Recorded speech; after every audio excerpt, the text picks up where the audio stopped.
En un video anterior les expliqué cómo funciona un amplificador clase D. En las tarjetas les dejo ese video.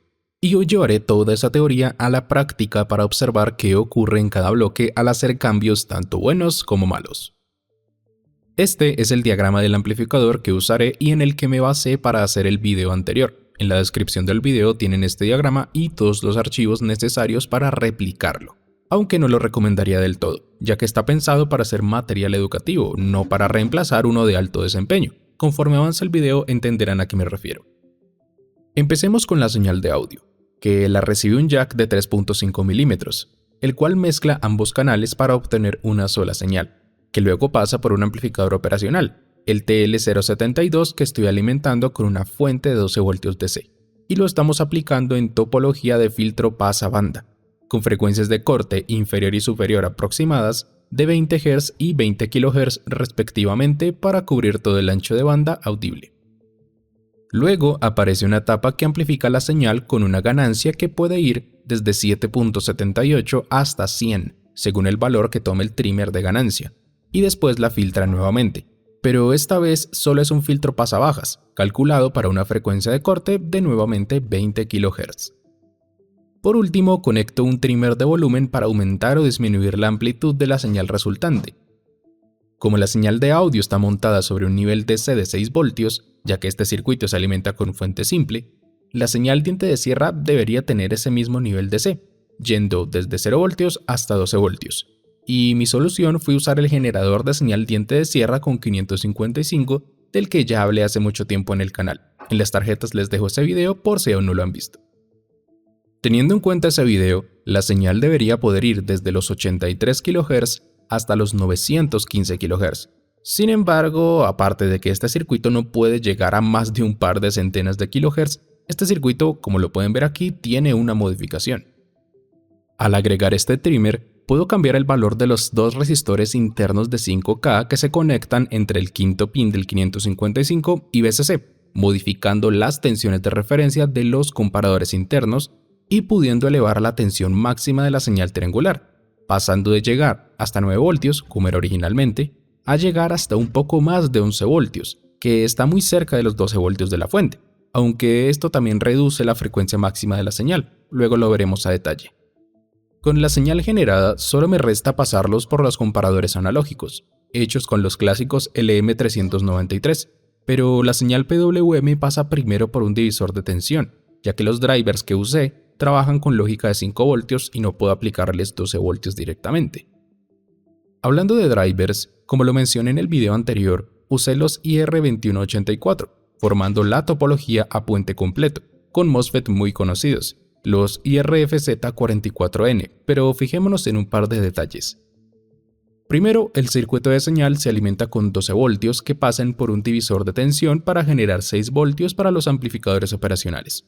Pero el puente H se alimenta con una fuente separada. De esta forma, como lo dije en el video anterior, se controla la tensión máxima que recibe el parlante, es decir, la potencia máxima, y en este bloque también se ven unos jumpers de soldadura que se conectan a los pines habilitadores de los drivers. De esta forma, al aplicar soldadura sobre ellos, puedo mantener los drivers apagados hasta estar seguro de que la etapa de señal funciona correctamente, y luego, cuando desee encenderlos, retiro la soldadura.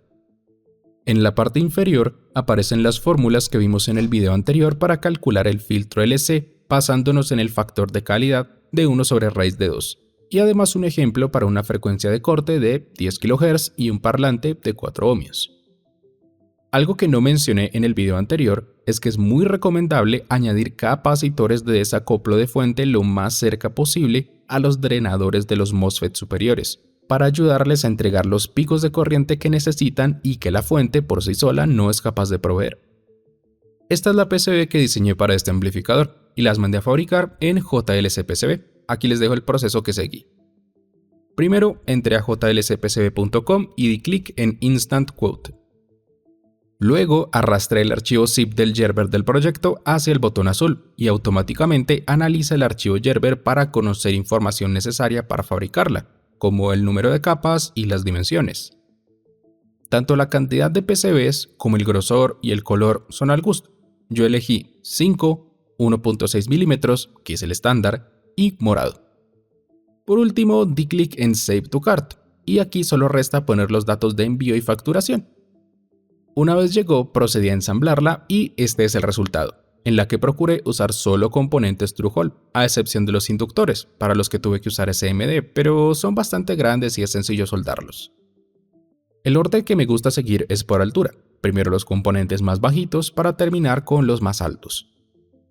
Aquí se encuentra el conector para la fuente de 12 voltios, también el de audio. Por aquí está el de la fuente del puente H y por último el del parlante.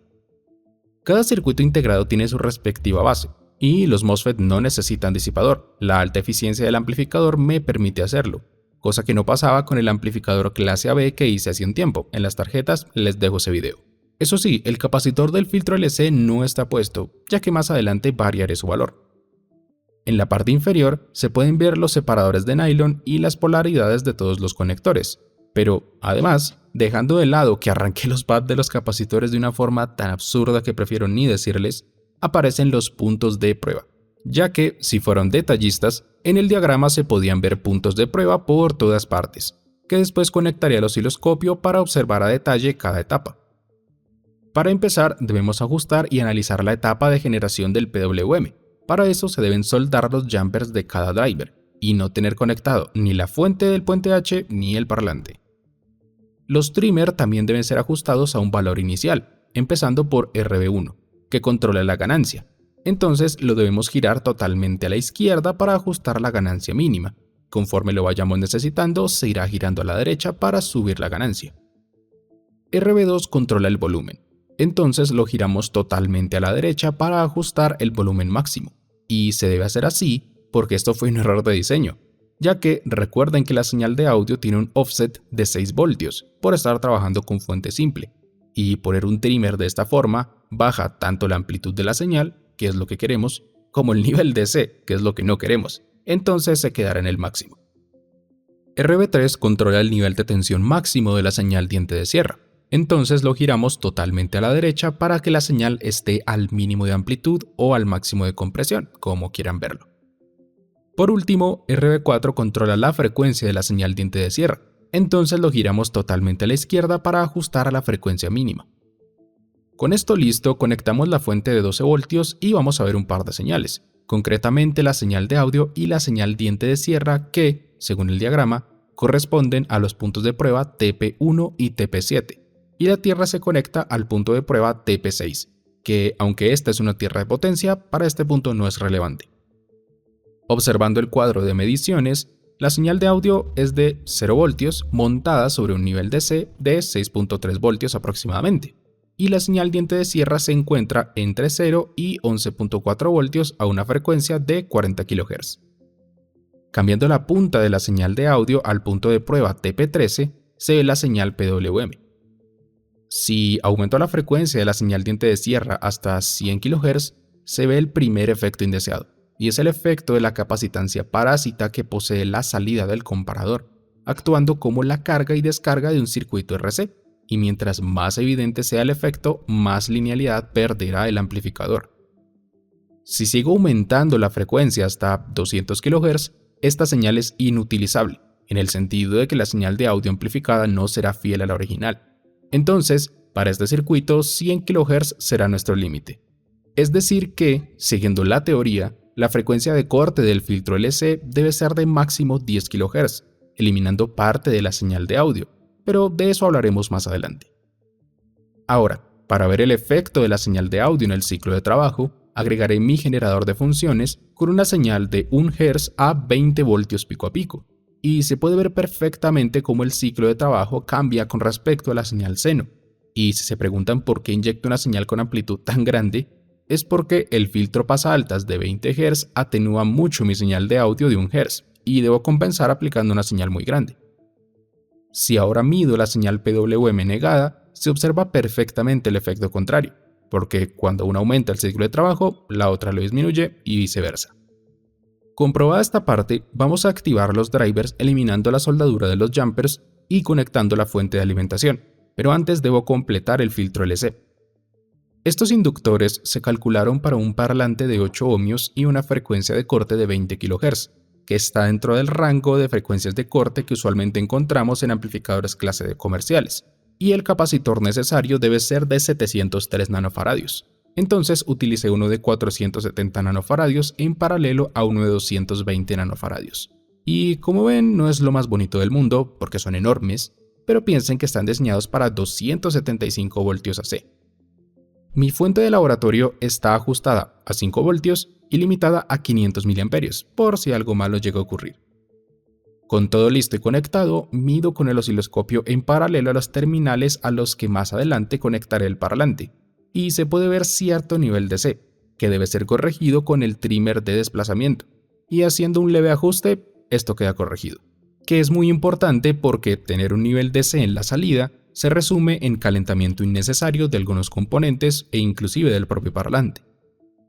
Ahora ajusto mi generador de funciones a una tensión mucho más pequeñita y a una frecuencia de 1 kHz, que sería lo que usualmente puede entregar un celular, y este es el resultado. Ajustando el trimmer de ganancia, puedo aumentar la ganancia de dicha señal hasta el valor en el que la señal recorta. Y llegado a este punto y disminuyendo un poquito más la ganancia, puedo aumentar ahora la tensión de alimentación, que a su vez causa que la amplitud de la señal de salida también aumente. Es lógico. Sin embargo, fijémonos en algo que muchos debieron haber notado, y es en el rizado, ya que, si nos acercamos lo suficiente, es posible ver una señal en alta frecuencia, que es el residuo de la señal PWM que pasó por el filtro LC, y se hace visible porque la frecuencia de corte, que debería ser de máximo 10 kHz según lo dicho anteriormente, ahora es de 20 kHz, y no solo es visible a los ojos, sino al oído. Más adelante podrán comprobarlo. Para solucionarlo, voy a cambiar estos capacitores por uno de 1.5 microfaradios, que ofrece una frecuencia de corte de 9.38 kHz, y aunque el factor de calidad varía, no lo hace demasiado. La señal residual fue atenuada, lo suficiente como para casi no notar su existencia, pero perdí agudos en la señal de audio. Bueno, es la hora de la verdad. Voy a subir la tensión de la fuente del puente H a 18 voltios, y escuchemos un par de clips de audio a volumen moderado, y veremos si son capaces de identificar a oído cómo dichas condiciones afectan el desempeño del amplificador. Voy a explicarles cómo tengo montado todo esto. Están escuchando el audio que viene de esta grabadora de ambiente. Estoy hablando fuerte, claro, pero me escucharán muy bajito porque la ganancia está muy reducida. Si la subo, cuando pruebe el amplificador va a saturar horrible. En este momento están escuchando el ruido ambiente sin conectar el amplificador. Y voy a probarlo con un celular que tengo en esta parte. Hagamos silencio por un momento para escuchar el ruido ambiente. Bien, ahora conectemos el amplificador. Este es el ruido que emite con una frecuencia de corte de 20 kHz.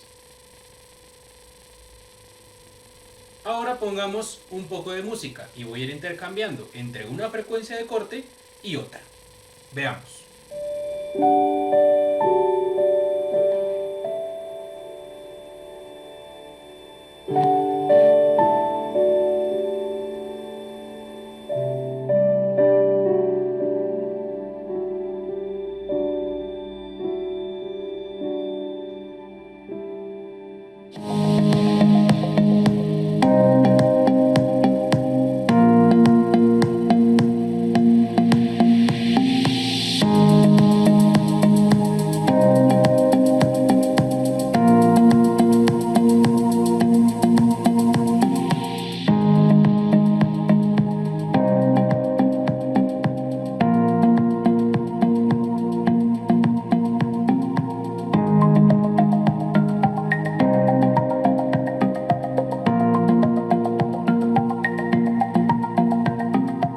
Al inicio del video dije que no esperaba que replicara en este amplificador, y creo que ya pueden comprobar el porqué. Yo lo diseñé pensando en que va a fallar en bastantes cosas, y también en limitarlo, porque la idea era que lo hiciera, para enseñarles los efectos positivos y negativos. De hecho, este amplificador podría mejorarse sustancialmente si reemplazamos toda la electrónica de la diente de sierra y del comparador por un TL494 o similares, que aunque sigue siendo bastante antiguo, con eso podemos elevar la frecuencia del PWM y lograr mayor estabilidad en general. Si les gustaría que siguiera con este tema, déjenmelo en los comentarios. De momento, les agradezco por ver este video y los invito a seguirme en todas mis redes sociales para aprender más electrónica. Chaito.